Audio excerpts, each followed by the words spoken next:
जी तो प्यारे बच्चों, कैसे हैं आप? मैं उम्मीद करता हूं कि आप सब ठीक होंगे। आज की वीडियो में बात करेंगे हम आपसे एनिमल टिश्यूज़ के बारे में। जैसे कि मैंने आपको पहले बताया था कि जो एनिमल टिश्यूज़ होते हैं वो बहुत से डिफरेंट एनिमल टिश्यूज़ होते हैं, और जो नए आने वाले स्टूडेंट्स हैं उनको हम वेलकम करते हैं जीएस एकेडमी के प्लेटफॉर्म से। तो ये जो हमने एनिमल टिश्यूज़ के बारे में पढ़ा था वो nerve cells, red blood cells, white blood cells, epithelial cells, muscle cells, bone cells, egg cells, sperm cells, क्या ख्याल है? ये सारे पढ़े थे ना हमने। तो अब हम इनकी डिटेल जो है वो पढ़ेंगे। पहले एपिथेलियल की जो है वो डिटेल हम पढ़ लेते हैं। एपिथेलियल आपको बताया था कि जितने भी आपके ऑर्गन्स होते हैं उनकी आउटर कवरिंग या आपकी स्किन, इसके अंदर जो लेयर होती है, जो एक कवरिंग होती है, उसको हम क्या कहते हैं? Epithelial tissues. Epithelial tissues consist of epithelial cells which are packed closely in the form of flat sheets or layers। क्या ख्याल है? ऐसे होगा ना कवरिंग, जिस तरह आप पापड़ों की कवरिंग देखते हैं वो फ्लैट शीट ही होती है ना? क्या ख्याल है? लेकिन वो अंडों की जिस ट्रे के ऊपर अंडे रखे होते हैं, आपको पता है अंडे ज़रा रखने होते हैं, तो वो फ्लैट तो नहीं होती। तो यह है जिस शीट पे आपकी बेड शीट है, वो आपने बेड शीट ऊपर बिछानी होती है, तो वो भी क्या होती है? फ्लैट शीट होती है। ठीक है, उसको भी आप कह सकते हैं कि हमारी स्किन पे भी जो सेल्स होते हैं ये सारे के सारे, ये देखें, ये सारे ऊपर जो नज़र आ रहे हैं, they are called the epidermis. तो इन्हीं को आप बोलेंगे एपिथेलियल सेल्स, जो एपिडर्मस में है। फिर डेफिनेटली ये डर्मस सेल्स भी हैं कुछ यहाँ पे। और फिर नीचे जो आपको नज़र आ रहे हैं ये हाइपो का मतलब होता है नीचे, एपी का मतलब होता है ऊपर। तो हाइपोडर्मस में इनके थोड़ा नीचे की तरफ भी ये सेल्स मौजूद हैं। ठीक है, और ये हमारी किसकी तस्वीर आ रही है? स्किन की। तो इसकी लेबलिंग आपको आनी चाहिए कि भी एपिडर्मस होती है, डर्मिस होती है, और फिर हाइपोडर्मिस भी होती है। सो ये हमारे पास this tissue makes the surface of layer of the skin and inner linings of the tubes और cavities in the body. Skin cells are like tiles and they tightly attach to one another. और ये tiles की तरह होते हैं और tightly attach होते हैं। So they make protective cover skin over the body. और ये प्रोटेक्टिव कवर यानी कि हिफाजत करने वाला कवर जो है हमारी बॉडी के ऊपर बना रहे होते हैं। जैसे हमारी स्किन है ना, ये सारी की सारी प्रोटेक्टिव कवर है। ऑर्गन के ऊपर भी होता है ना प्रोटेक्टिव कवर। उसके बाद ये हमारे पास मसल टिश्यूज़ आ जाते हैं। ये हड्डियों के ऊपर पाए जाने वाले मसल टिश्यूज़ होते हैं। ये आपको नहीं बताया था कि ये 3 किस्म के होते हैं।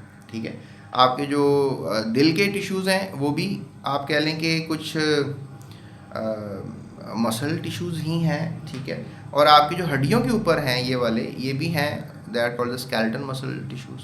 इवन जो आपकी जो पेट, आपने देखा होगा कभी आप भूख लग रही हो तो आपका पेट धड़क रहा होता है, तो आप कहते हो कि हमारे पेट में चूहे दौड़ रहे हैं। तो वो असली चूहे नहीं दौड़ रहे होते, वो बेसिकली आपके पेट के जो स्मूथ मसल्स होते हैं वो कभी कॉन्ट्रैक्ट रिलैक्स वो ये कर रहे होते हैं।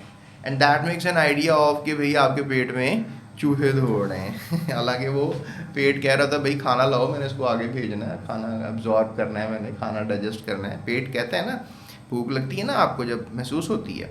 सो muscle tissues consist of muscle cells. They have ability to contract and relax to produce movements. Cardiac muscles in the heart make the heart beat to pump blood for its circulation in the body, and skeletal muscles cause movements in the bone. यानी कि जो आपके cardiac muscles होते हैं ये आपके heart को contract लब डब करवा रहे होते हैं और आपका हार्ट पंप हो रहा होता है। जबकि जो आपके स्केलेटन मसल्स होते हैं, यानी हड्डियों के ऊपर जो मसल्स होते हैं, टिश्यूज़ होते हैं, मसल टिश्यूज़ होते हैं, स्केलेटन मसल टिश्यूज़ होते हैं, ये आपके हाथ की मूवमेंट करा रहे हैं। जैसे मेरी फिंगर है, ये कॉन्ट्रैक्ट कर गई, ये देखो, तो ये जॉइंट्स के अंदर क्या है? मसल्स है ना, जो कि इसको मूव करवा रहे हैं। अदरवाइज तो मैं अपनी पलके भी नहीं झपक सकता, अपनी तो हाथ भी नहीं हिला सकता अगर मसल्स काम ना कर रहे हो। तो मसल्स का बड़ा किरदार है हमारी मूवमेंट में, ये आपने याद रखना है। इसके अलावा स्मूथ मसल्स आ जाते हैं। फिर स्मूथ मसल मैंने आपको बताया कि खाना जो खाते हो वो कोई मैजिक से थोड़ी अंदर चला जाता है। तो आपके यानी कि सारे जो हलक है, जो पेट है, यहाँ पे सब क्या है? सब मसल्स हैं जो एक जगह से कॉन्ट्रैक्ट करते हैं, एक जगह से रिलैक्स करते हैं, और खाना फिर आगे मूव करता रहता है। आप तो बस मुंह से अंदर लेके जाते हो ना, तो बाकी वो इतना अंदर कैसे चला गया और फिर वो बॉडी से बाहर निकल जाता है, तो वो ये कैसे हो गया? ये कोई मैजिक तो नहीं हो रहा। That magic is doing smooth muscles. तो आज हमने पढ़ा मसल टिश्यूज़ के बारे में, जो कि 3 किस्म के हैं। कौन कौन से? कार्डियक मसल्स, स्केलेटन मसल्स और स्मूथ मसल्स। तो प्यारे बच्चों ये आपने याद रखना है। ठीक है, अभी कहानी यहाँ पे एंड नहीं हुई है। हमारे पास एक किस्म के, बल्कि 2 किस्म के टिश्यूज़ और हैं। अब हमारे पास जो टिश्यूज़ हैं they are nervous tissues. Nervous tissues ये देखें आपके बने हुए हैं, ये आपने याद करनी है डायग्राम। ये वाला जो सेल है ना, that is called the sensory cell. या आपकी स्किन में है, जैसे लेट्स से दैट अब यहाँ मैं सुई लगाऊंगा तो आपके दिमाग को मैसेज जाएगा। कभी कभी जब डॉक्टर ने नाखून निकालना होता है तो यहाँ टीका लगा देते हैं और फिर हमारे नाखून निकलता है तो हमें दर्द भी नहीं होती। तो फिर अभी ऐसे प्लास से पकड़ के नाखून निकालूंगा तो कितना अजीब सा फील हो रहा होगा आपको, लेकिन कितना मुश्किल होगा, दर्द होगी। यानी कि दर्द कौन बता रहा है? ब्रेन में कोई सेल्स होंगे जो कि हमारे ब्रेन में जो है ये सब लेके जा रहे हैं सिग्नल्स को, and that is what they are doing. So they are called the sensory neurons. ठीक है, ये सेंस करते हैं। ठीक है, और फिर आगे से जो न्यूरॉन्स हैं they are called the brain neurons, ये ब्रेन में होते हैं। ठीक है, इंटर न्यूरॉन्स कहाँ मिलेंगे आपको? ब्रेन में, या आपके स्पाइनल कर्ड में होंगे। स्पाइनल कर्ड पीछे जो हराम मगज होता है ना, रीढ़ के हड्डी के अंदर जो होता है, that is called spinal cord. ठीक है, स्पाइनल कर्ड। तो अब वो सिग्नल आपके सेंसरी मसल्स कहाँ लेके, सेंसरी न्यूरॉन्स कहाँ लेके जाएंगे? स्पाइनल कर्ड के पास या डायरेक्ट ब्रेन के पास।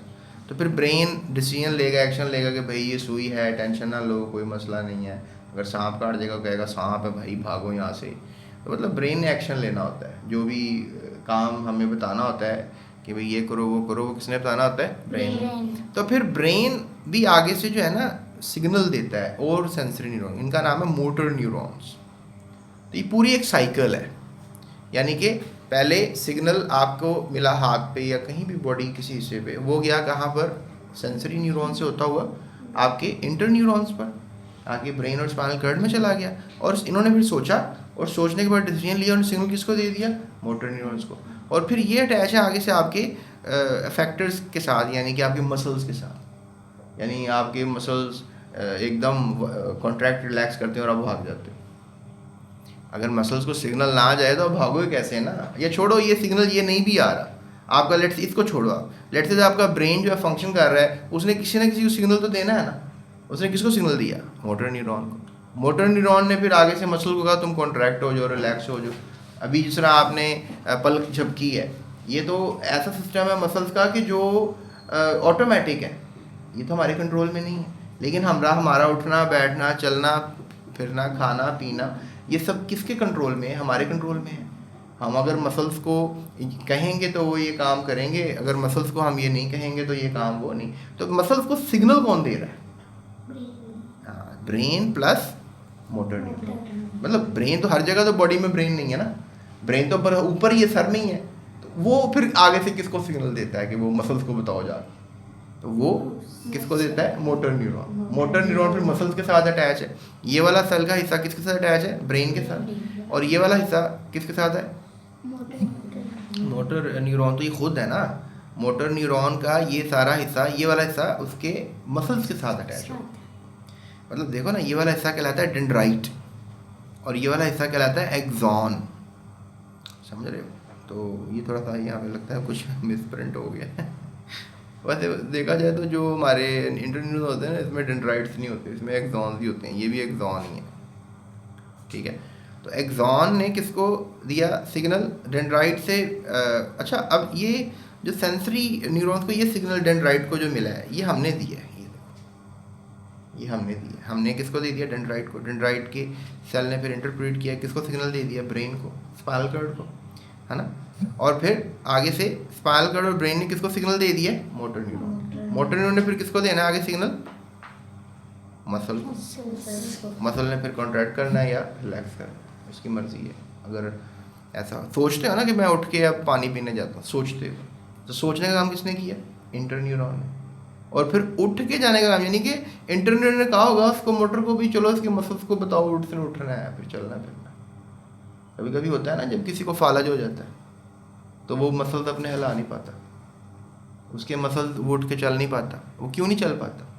क्योंकि उसके मसल्स को उसका ब्रेन तो सिग्नल भेज रहा है मोटर न्यूरॉन्स को, लेकिन उसके मोटर न्यूरॉन डैमेज हो गए या ये इंटर न्यूरॉन डैमेज हो जाते हैं। तो ये बीमारियों को आप ऐसे भी पढ़ सकते हो। तो वो तुम कहोगे सर जी आपने तो डॉक्टर ही बना दिया सारी बातें कर करके हमें।